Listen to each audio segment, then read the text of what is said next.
American Motors, builders of Hudson Motor Cars, Kelvinator Home Appliances, and Nash Automobiles,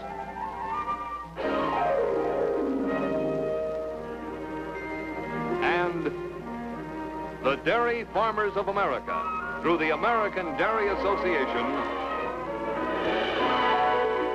present Walt Disney's Disneyland. When you wish upon a star, makes no difference who you are. Each week as you enter this timeless land, one of these many worlds will open to you. Frontierland, tall tales and true from the legendary past.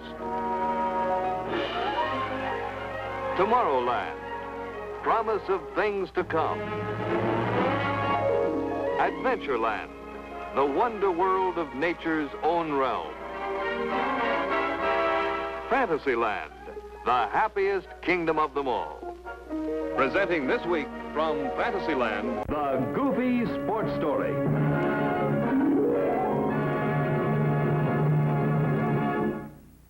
And now, here is your host, Walt Disney. This program is dedicated to sports. Through the ages, sports and good sportsmanship have provided a common meeting ground for people of all nationalities. Now, the dictionary defines sport as a pastime, a diversion, or entertainment, to frolic or play games as in friendly competition. Well, as for the frolicking part, here's a fellow who's an expert.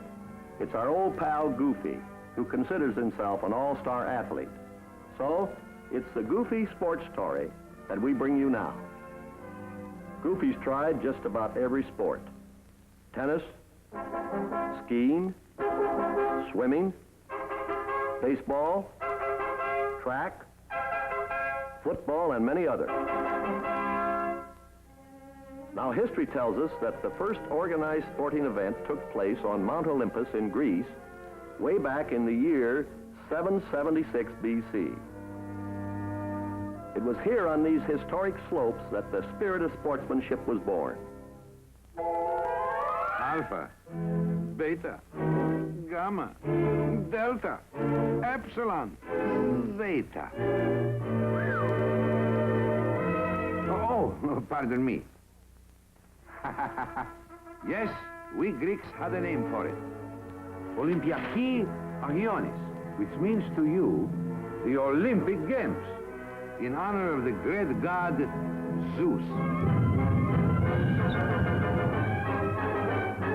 Well, here in the shadow of Mount Olympus, the first Olympic Games took place. The ancient Olympic Games were more than a sporting festival. A cultural atmosphere rose from the Games.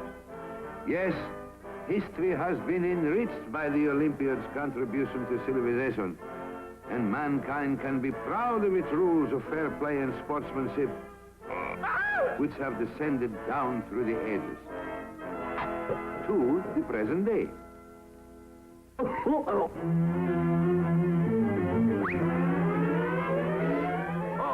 yikes!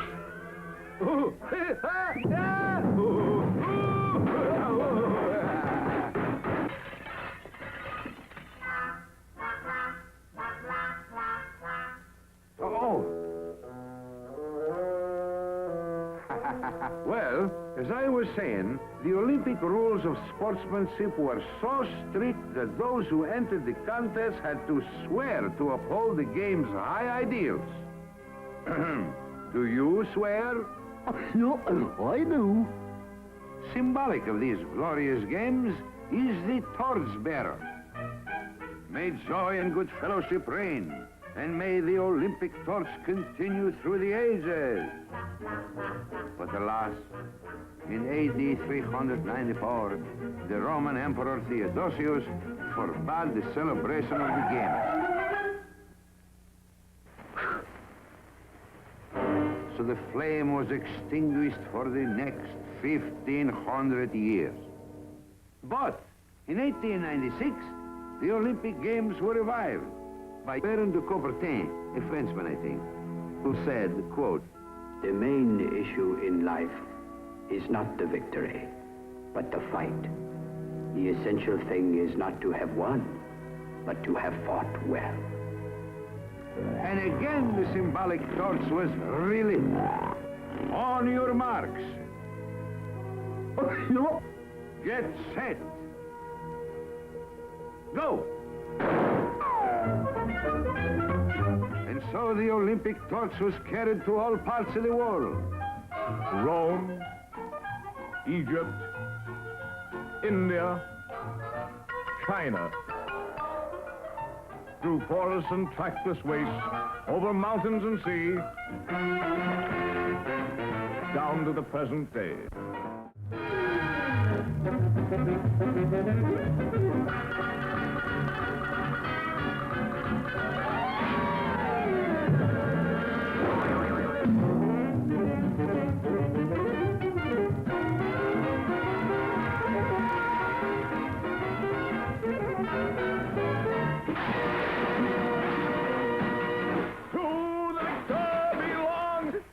The spoils.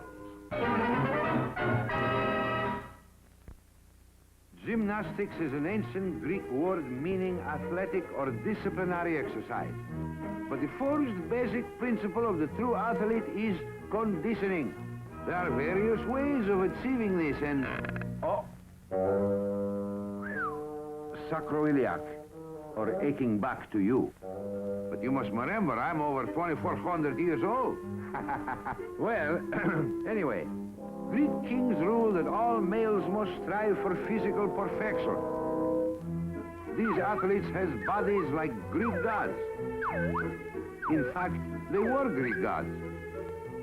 Note the perfect muscular development.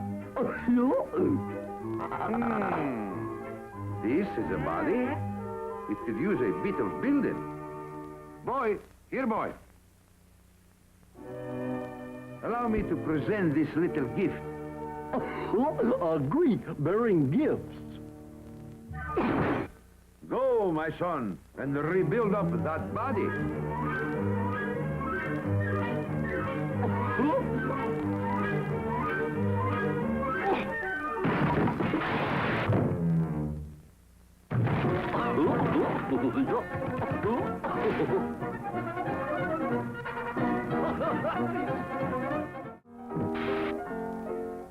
Now, wasn't that well-spent time? How different we feel. Not tired, but just good old physically fatigued. Fatigue. Well, there's nothing like a quick dip in a real cool pool to refresh one after a workout. When a body rubs a body, coming out to dry. Swimming is man's only means of navigating the waters by using his own muscles. No one knows who was the first human beings to swim, but I am sure we Greeks must have been one of the first to take up swimming. Swimming! I can't swim. Well then, what other Grecian sport are you adept at?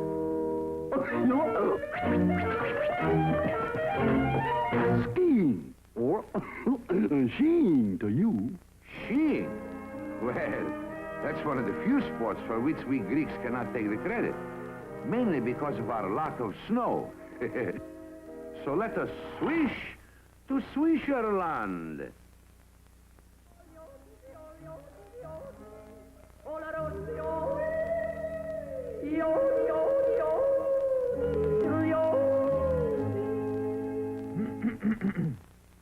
Skiing is fast becoming the most popular of all winter sports.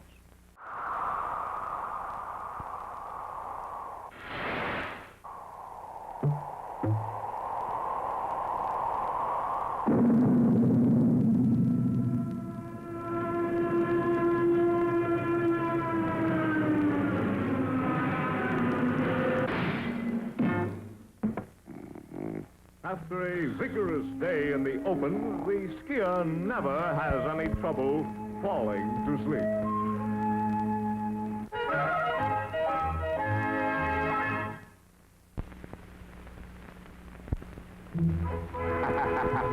Naturally, we Greeks was the first to take up the gentle art of self-defense, or boxing.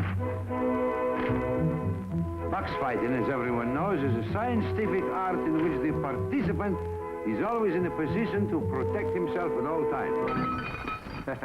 Sometimes, as I was saying, the ancient sport of boxing brings out the classical Greek tradition in muscular coordination, grace, movement, rhythm, brain.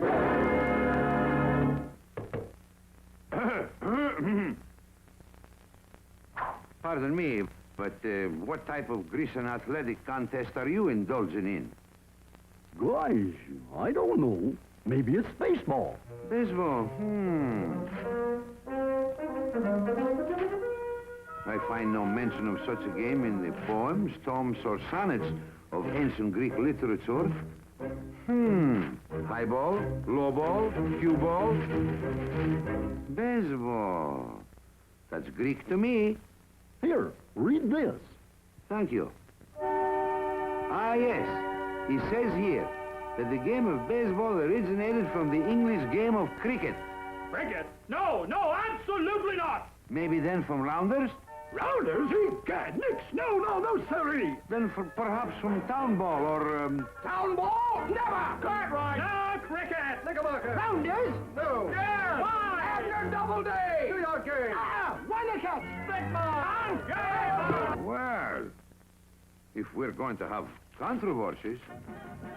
Look, from these early prints, there is no doubt the boys and youth of America invented the game. Baseball, that great American game. It's a homer. Homer. That's Greek, meaning home run.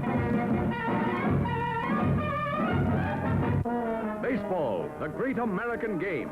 The national pastime of millions, both young and old. The game is played with a spear known as a baseball. Well, folks, it's up to the umpire, that impartial pillar of judicial dignity whose word is law. He's out. What do you mean?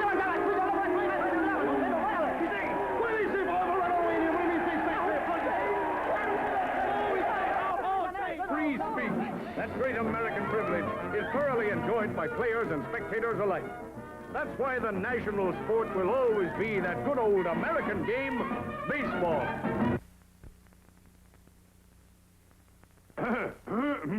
Many historians claim the Egyptians was the first to play football. Others say the Chinese. But don't you believe it? We Greeks started kicking the ball around in 500 BC, calling the game harpestan. We also take the credit for the game's first rule, the illegal use of the hands. This basic rule was fostered by necessity, the hands being used to hold down the skirts. After the Romans was conquered Greece, they took the game home with them. Well, after the Romans had the ball, it started to travel. And with their invasion of England, carried the game over there. Oh, yes. Merry England adopted football in a large way. So large that teams often had 50 players to a side. A game would begin between two distant towns, and the team which booted the ball into their opponent's town first was declared the winner. Well, naturally, the villagers were rather annoyed. They demanded protection from these rough chaps, who did leave things a bit untidy. And so a new law banished the game from populated areas. But nothing daunted, the footballers simply moved to the country. They laid out boundaries, set up goals, and thus created the first playing field. Due to an epidemic of bashed heads, the number of players was reduced from 50 to 15. The ones left over became the spectators, and usually lived longer. Soon, football grew so popular that it began to interfere with archery practice, which was compulsory.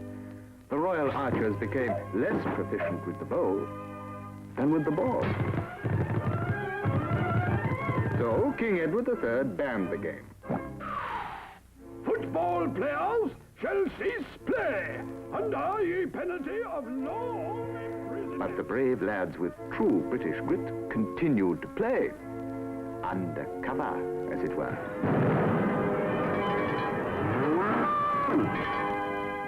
And finally they found a champion, King Charles II. In 1662, he revoked the ban. Football was out in the open again. Fight for a decent chap, Charles. The next great change took place in 1823 at Rugby School, from which the game took its English name. A chap named William Webb Ellis was responsible. With a fine disregard for the rules, he picked up the ball and ran with it.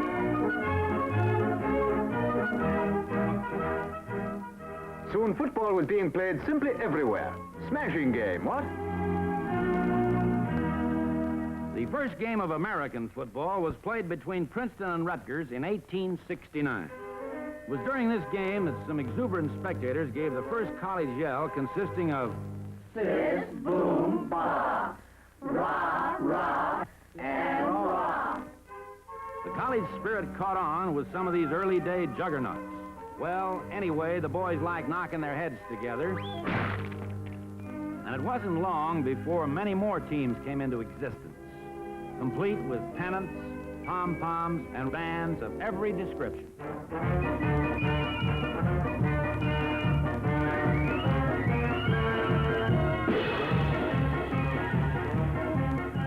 Crowds of enthusiastic fans jammed the field. In fact, it was hard to tell who were the crowds and who were the players.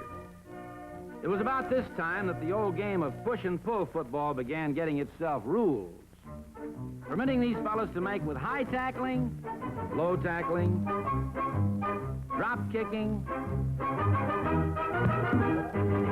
flying wedges, the straight arm, lots of razzle-dazzle like the upsy-daisy play, and all kinds of real scientific stuff. But one of the best inventions was the forward pass, and here's how it happened. A fellow by the name of Walter Camp threw a football forward to another fellow who happened to be over the goal line. So the referee flipped the coin to decide if the play was legal. It was. So that's how the forward pass came into being and opened up the game. But it still had a lot of knocks and lumps. So better body protecting uniforms were devised.